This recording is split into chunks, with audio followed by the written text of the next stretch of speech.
taken prisoner. On one of the last days of the second week, Marius was seated on his bench, as usual, holding in his hand an open book, of which he had not turned a page for the last 2 hours. All at once he started. An event was taking place at the other extremity of the walk.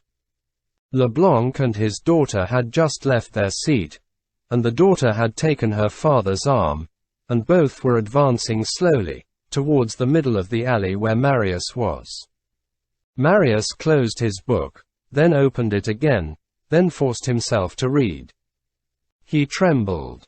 The aureole was coming straight towards him. Ah! Good heavens!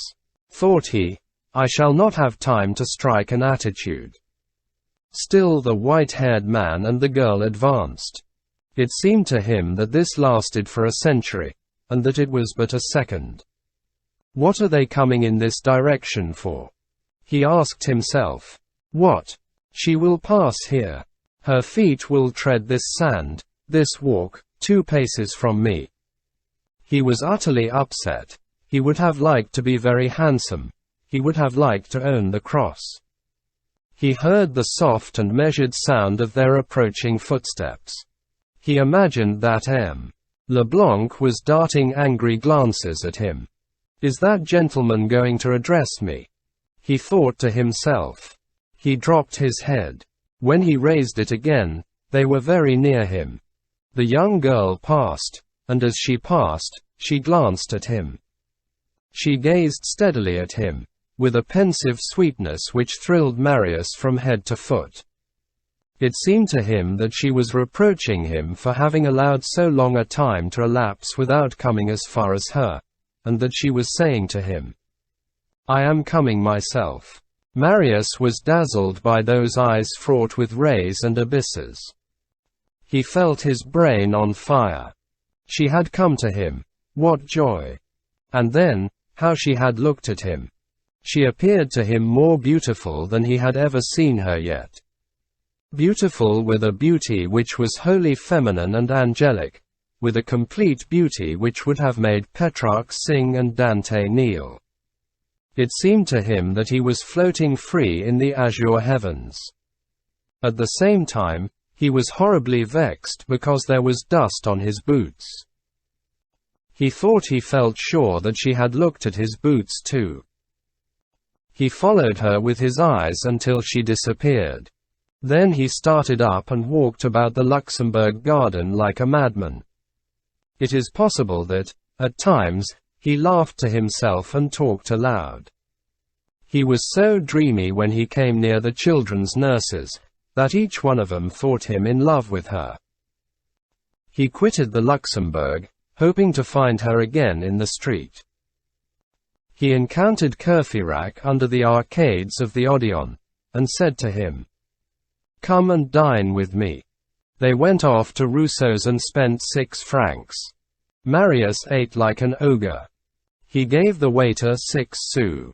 At dessert, he said to Courfeyrac, Have you read the paper? What a fine discourse Audrey de Puyraveau delivered. He was desperately in love. After dinner, he said to Courfeyrac, I will treat you to the play. They went to the Porte Saint-Martin to see Frédéric in l'Auberge des Adrets. Marius was enormously amused. At the same time, he had a redoubled attack of shyness. On emerging from the theatre, he refused to look at the garter of a modiste who was stepping across a gutter, and Courfeyrac, who said, I should like to put that woman in my collection, almost horrified him.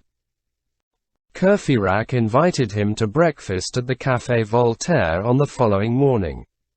Marius went thither, and ate even more than on the preceding evening. He was very thoughtful and very merry.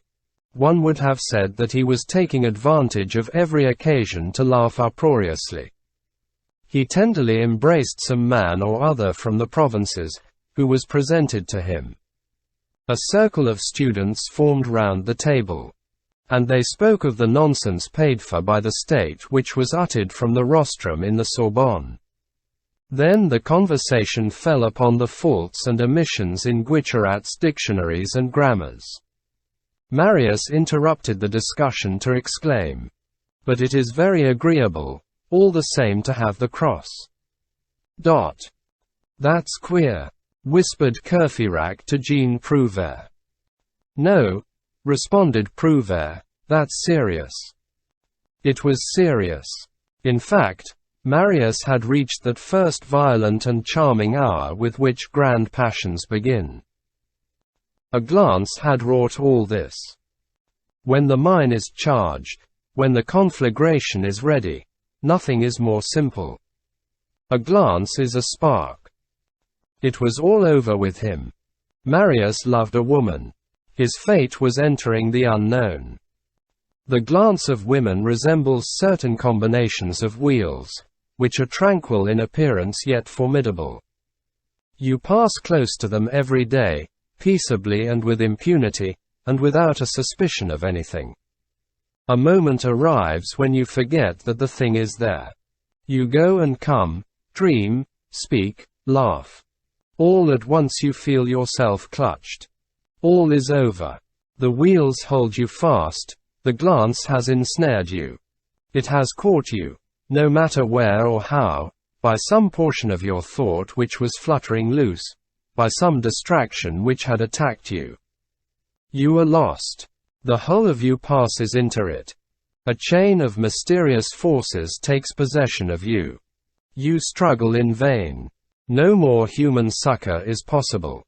You go on falling from gearing to gearing, from agony to agony, from torture to torture, you, your mind, your fortune, your future, your soul. And, according to whether you are in the power of a wicked creature, or of a noble heart, you will not escape from this terrifying machine otherwise than disfigured with shame, or transfigured by passion. Chapter 7.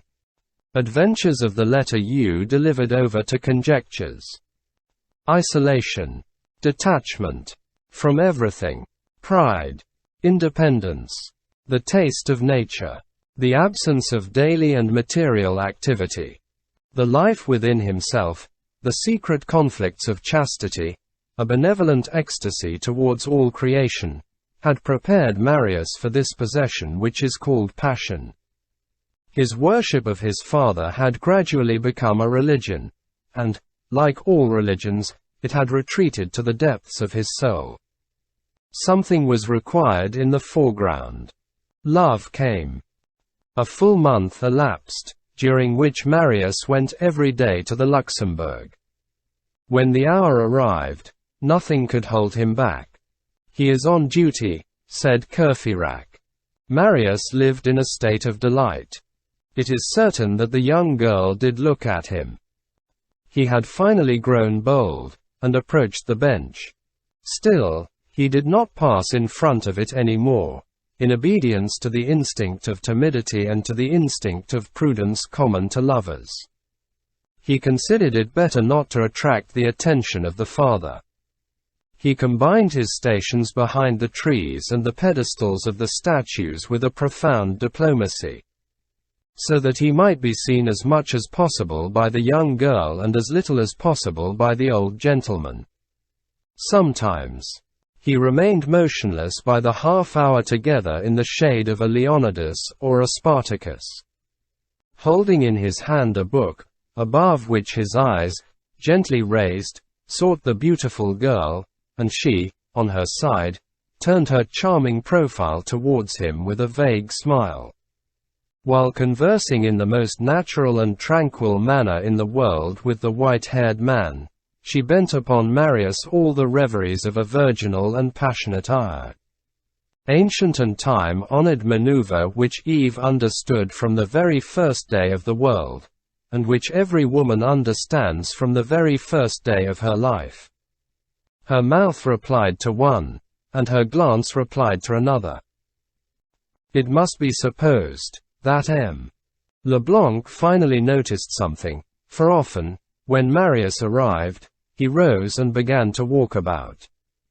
He had abandoned their accustomed place and had adopted the bench by the gladiator, near the other end of the walk, as though with the object of seeing whether Marius would pursue them thither. Marius did not understand, and committed this error. The father began to grow inexact, and no longer brought his daughter every day. Sometimes, he came alone. Then Marius did not stay. Another blunder. Marius paid no heed to these symptoms. From the phase of timidity, he had passed, by a natural and fatal progress, to the phase of blindness. His love increased. He dreamed of it every night. And then, an unexpected bliss had happened to him, oil on the fire, a redoubling of the shadows over his eyes. One evening, at dusk, he had found, on the bench which M. Leblanc and his daughter had just quitted, a handkerchief, a very simple handkerchief, without embroidery, but white, and fine, and which seemed to him to exhale ineffable perfume. He seized it with rapture. This handkerchief was marked with the letters U.F. Marius knew nothing about this beautiful child, neither her family name, her Christian name nor her abode. These two letters were the first thing of her that he had gained possession of, adorable initials, upon which he immediately began to construct his scaffolding. U was evidently the Christian name. Ursule.